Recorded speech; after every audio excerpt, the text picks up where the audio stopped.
figured, hey, I'm going to go take a break. And what are you going to do in a totalitarian Michigan for a break? You're going to go to a buddy's restaurant, well, kind of acquaintance buddy, and um, have a coffee in a styrofoam cup, like it's to go. And well, you're sitting there, and you're wanting to have a break from the craziness, right? The crazy world. I before that on my journey, I don't, I want to complete all my tasks at one time. So I head up to my new bank. The 21st, my old bank, I shut down. I first called the Social Security office. I get Social Security direct deposit. In my old bank, I shut it down into well, I go into all of it. Okay.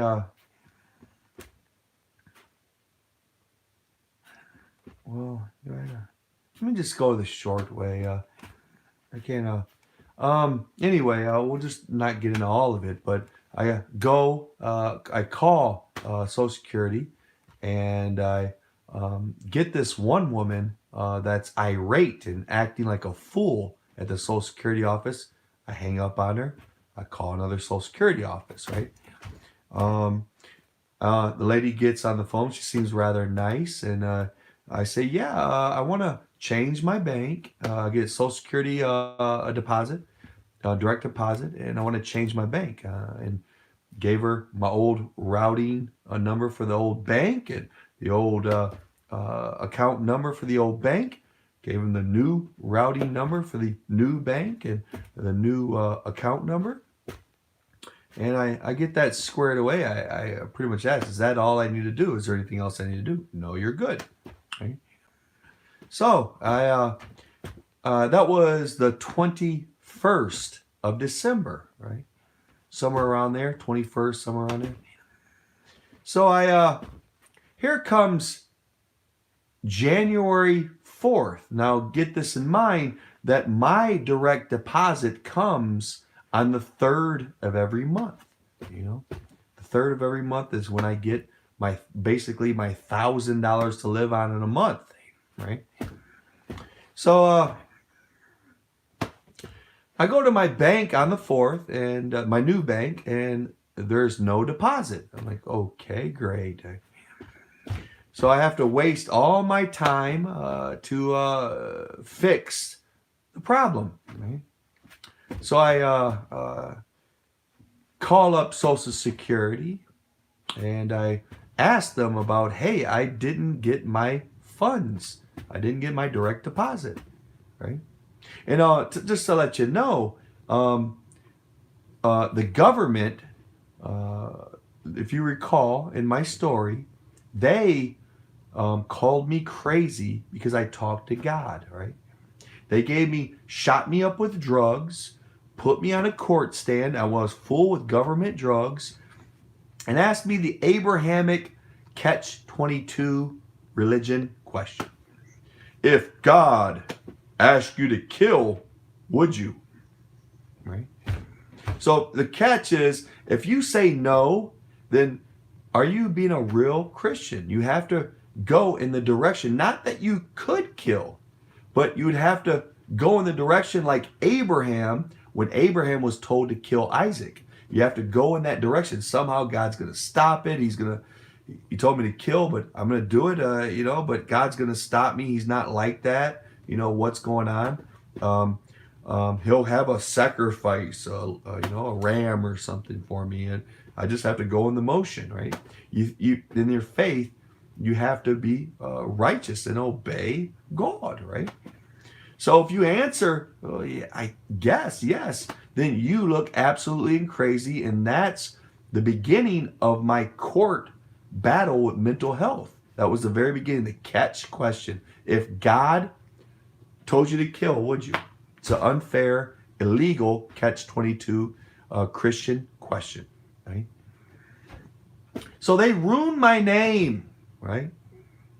And destroyed my name. And made it so I really am not employable. So okay, well, I'm getting Social Security then, whatever. You guys are going to pay me to learn. Sit at home and learn. I'm going to work and learn. So, anyway, I talked to this Social Security office. Hey, I didn't get my payment. I correctly changed banks on the 21st or whatever. They told me it was the 21st.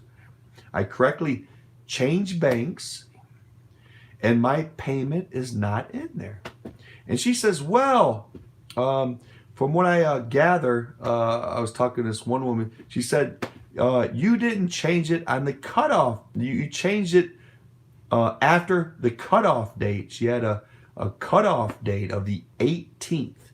If you, and it's I wanted to ask, where do you get a cutoff date, right? I want to get into the formula of how they come up with a cutoff date to switch banks, and your direct deposit won't go in your new bank if you do it after this so-called cutoff date that they never told me about, right? Because when I called them and changed banks, they never mentioned, oh, it's not you're past the cutoff date, you're not going to get your check. Never said anything about it. They just said, after I gave them the information, you're good to go. There's nothing more you need to do. All right. So I figured in the future they would try to pull this. It's government, right? So anyway, what they told me is they paid my money to my old bank that I ended the bank account. I canceled it. It's done. I closed it, right? So what the story is Social Security paid my old bank on my closed account. And what they're supposed to do, the old bank is supposed to repay digitally put in some numbers, repay Social Security digitally. So then digitally, Social Security can pay my new bank or put in my bank I wanted to put in. You get all kinds of stories. He said, call another woman, a local one, and the number that the one woman gave me from the call center. She says that, oh, you need 7 days or business days or something before your deposit for it to work, right? Well, you figure, she said, well, there's Christmas, and okay, we can do it that way. If that you're going by that standard now, that still falls short because the 21st, and there's 31 days in December. She said, oh, that's why she said, that's why she said that. She said this year or this month, we got paid on the 31st instead of the 3rd, right? So they changed specifically that month because I changed my bank account to pay us on the 31st. Never been done before to me. Just the month I changed my bank, they changed the payout date again to the 31st of December for January. So she said that it didn't meet the 7-day qualification, or maybe not. Let me do it. Pay out the 31st.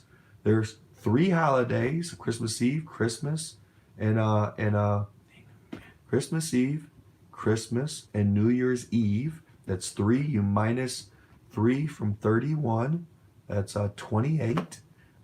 21. That's 7 days. So I still should have got my payment.